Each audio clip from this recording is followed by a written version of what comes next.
sini saya mau menjelaskan tentang nilai pelanggan atau pengertian pelanggan.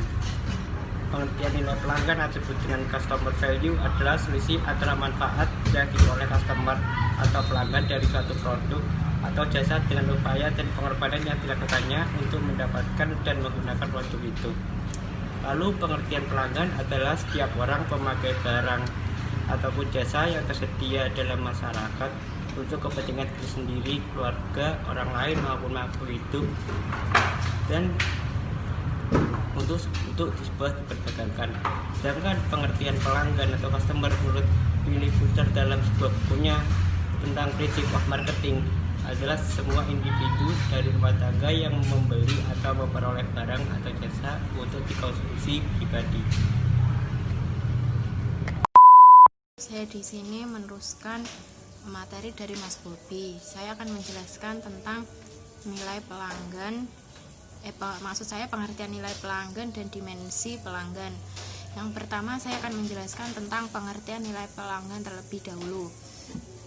Menurut Kotler, nilai pelanggan itu selisih nilai pelanggan total dan biaya pelanggan total, di mana nilai pelanggan total adalah sekumpulan manfaat yang diharapkan oleh pelanggan dari produk atau jasa tertentu,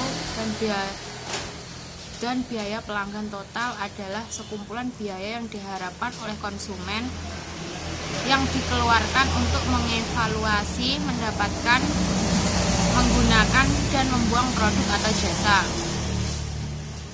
Menurut Vanessa, nilai pelanggan atau customer perceived value yaitu terhadap nilai di mana perusahaan harus mempertimbangkan nilai dalam mengembangkan produk dan jasanya sehingga sesuai dengan apa yang diharapkan pelanggan. Menurut Abe Susanto dalam Vanessa, nilai pelanggan adalah preferensi yang dirasakan oleh pelanggan atas atribut pokok kinerja dan konsekuensi yang timbul dari pemakaian fasilitas untuk memenuhi sasaran dan maksudnya. Materi selanjutnya adalah dimensi pelanggan. Dimensi nilai. Dimensi dari customer value menurut Ducesi yaitu kualitas barang dan jasa serta harga. Tetapi menurut Seth et al. Dalam Mutali dan Rostika, dimensi nilai pelanggan adalah pendidikan tinggi tidak hanya dipengaruhi oleh 3 dimensi fungsional tersebut, namun dipengaruhi juga oleh nilai emosi dan nilai sosial. Sedangkan menurut Sweeney dan Souter dalam Jiptono, dimensi nilai itu terdiri dari 4, yaitu emotional value. Itu berasal dari perasaan atau emosi positif. Yang kedua, social value. Didapat dari kemampuan produk untuk meningkatkan konsep dari sosial konsumen. Yang ketiga, quality atau performance value, didapatkan dari produk karena reduksi biaya jangka pendek dan jangka panjang. Yang keempat, price atau value of money, utilitas yang diperoleh dari persepsi terhadap kerja yang diharapkan dari produk atau jasa. Melanjutkan dari apa yang sudah disampaikan teman-teman saya tadi sebelumnya, yaitu penciptaan nilai pada pelanggan, di mana penciptaan nilai pada pelanggan ini merupakan proses menciptakan nilai tersendiri pada pelanggan yang nantinya proses ini akan mendapatkan keuntungan bagi perusahaan tersebut. Value atau nilai yang dapat diciptakan dari perusahaan itu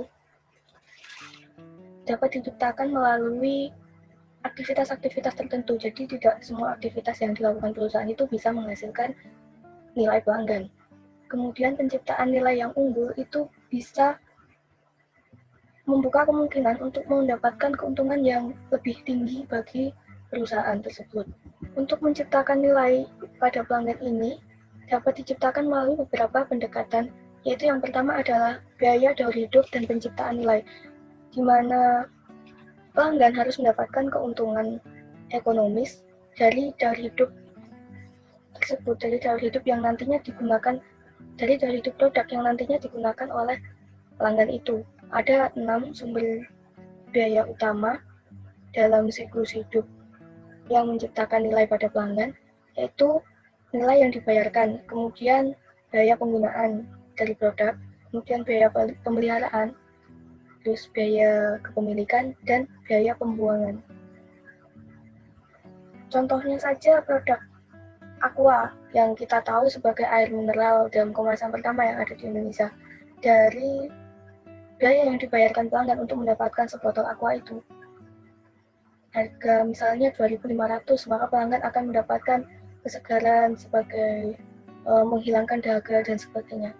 Kemudian pendekatan kedua yang dapat dilakukan untuk menciptakan nilai pada pelanggan ini adalah harga kinerja dan penciptaan nilai, di mana untuk menciptakan nilai pada pelanggan ini tidak hanya berdasarkan pada biaya, tetapi juga aspek-aspek kinerja atau manfaat produk yang tidak terhitung. Misalnya, Aqua tadi, dengan membeli Aqua, konsumen itu dapat mendapatkan manfaat, oh nantinya saya akan hidup sehat, saya akan mendapatkan manfaat yang positif dengan meminum air ini, atau sebagainya.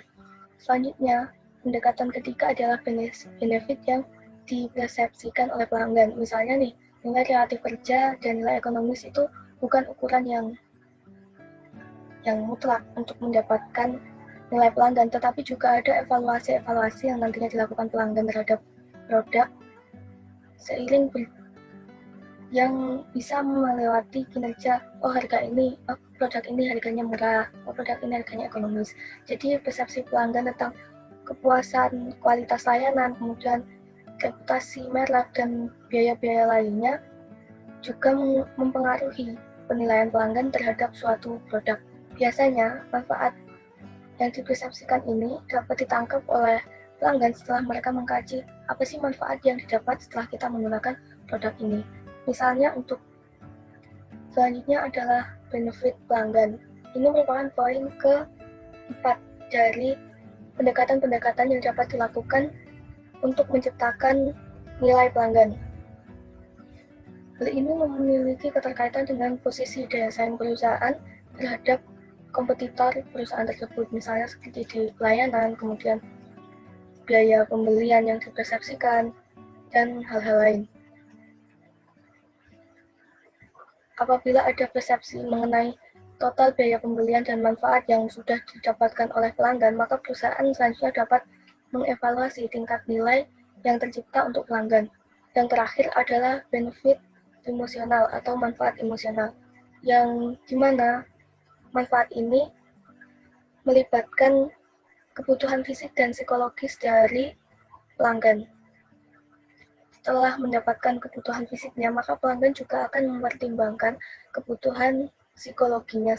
Dari kebutuhan psikologis ini, perusahaan dapat melayani pembeli atau pelanggan dengan menawarkan serangkaian produk yang memiliki manfaat emosional, manfaat benefit emosional yang konsisten sesuai dengan kebutuhan pelanggan dan memiliki nilai personalitas dengan makna psikologis pelanggan.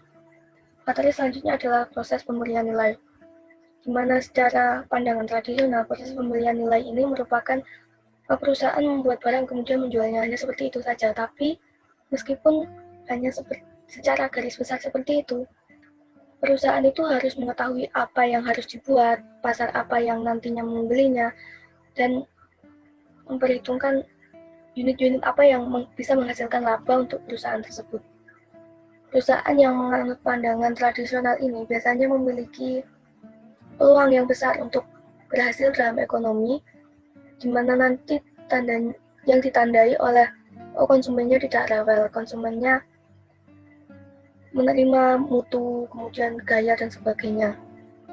Tetapi pandangan ini itu tidak bisa menjamin akan kebutuhan ekonomi yang berkembang pada masa yang akan mendatang, di mana nanti akan ada banyak produk dengan banyak pilihan dan sebagainya. Itu bisa dikatakan nanti bisa kalah saing.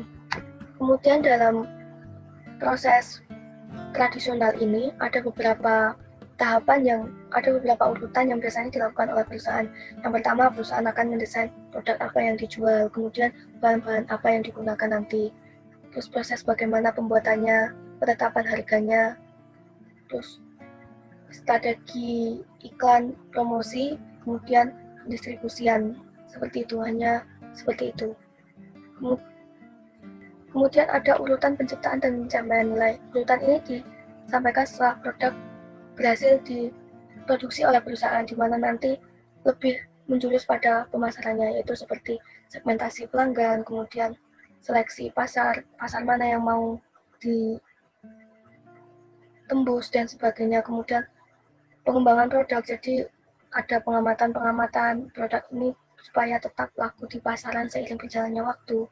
Kemudian penetapan harga pasokan, layanan distribusi, tenaga penjual, promosi penjualan, dan perikanan.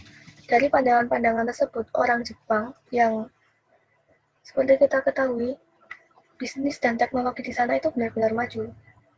Jadi mereka memiliki pandangan tersendiri untuk menyempurnakan pandangan-pandangan tradisional terhadap proses pembelian nilai dan pelanggan. Konsepnya mereka itu ada 5, yaitu yang pertama, waktu umpan balik pelanggan mulai dari 0, di mana umpan balik pelanggan harus dikumpulkan secara terus-menerus, yang nantinya digunakan sebagai riset, dipelajari bagaimana cara meningkatkan produk dan pemasarannya. Setelah itu perbaikan dari 0. Perusahaan harus mengevaluasi semua ide yang ada, baik dari ide perbaikan, pengenalan perbaikan produk, maupun sesuatu yang bernilai biasa saja untuk secepat mungkin. Jadi evaluasinya itu harus secepat mungkin. Kemudian waktu pembelian dari 0, di mana ini tentang penyediaan barang, itu pasokan-pasokan yang diminta itu harus terus-menerus mengalir gitu. Kemudian waktu penetapan 0, di mana perusahaan harus mampu membuat produk atau jasa secara cepat. Produk itu bisa dipesan tanpa menghadapi waktu atau waktu yang lama atau biaya penetapan yang tinggi. Misalnya kita hari ini pesan A, jadi perusahaan harus segera menyiapkan A tanpa membuat pelanggan itu menunggu, dan biaya untuk pengirimannya itu pun harus relatif normal, tidak terlalu tinggi. Kemudian kerusakan 0. Yang dimaksud kerusakan 0 ini adalah perusahaan itu mampu menyediakan produk dengan mutu yang baik tanpa ada cacat sedikit pun. Jadi produknya itu harus benar-benar sempurna. Itu pandangan orang Jepang terhadap konsep pemberian nilai, penciptaan nilai di pelanggan. Materi selanjutnya akan dilanjutkan oleh teman saya. Assalamualaikum warahmatullahi wabarakatuh. Perkenalkan, nama saya Yurta Trisepti Mulyana, NIM 12405 183 161. Di sini saya akan menjelaskan mengenai rantai nilai dalam menciptakan nilai untuk pelanggan. Menurut Michel Porter dari Harvard mengusulkan bahwa rantai nilai sebagai alat untuk mengidentifikasi cara mendapatkan lebih banyak pelanggan. Rantai nilai mengidentifikasi 9 kegiatan strategis dan relevan yang menciptakan nilai dan biaya di dalam bisnis tertentu. Kesembilan kegiatan tersebut terdiri dari 5 kegiatan utama dan 4 kegiatan pendukung. Kegiatan utama mencerminkan urutan dari membawa bahan mentah ke perusahaan, kemudian mengonversinya menjadi produk jadi, mengirim produk jadi, memasarkannya, dan melayaninya. Kemudian kegiatan pendukung yaitu yang terdiri dari perolehan sumber daya atau bahan baku, yang kedua yaitu pengembangan teknologi, dan yang ketiga yaitu manajemen sumber daya manusia dan prasarana perusahaan. Keberhasilan suatu perusahaan tidak dilihat dari keberhasilan pada tiap bagian dalam menjalankan tugasnya, akan tetapi melainkan dilihat dari keberhasilan dalam menjalankan atau mengkoordinasikan berbagai kegiatan bagian dalam melakukan proses bisnis inti, yaitu proses bisnis inti mencakup berbagai proses. Yang pertama yaitu proses memahami pasar, yang kedua yaitu proses realisasi produk baru, yang ketiga yaitu proses mendapatkan pelanggan, yang keempat yaitu proses manajemen relasi pelanggan, yang kelima yaitu proses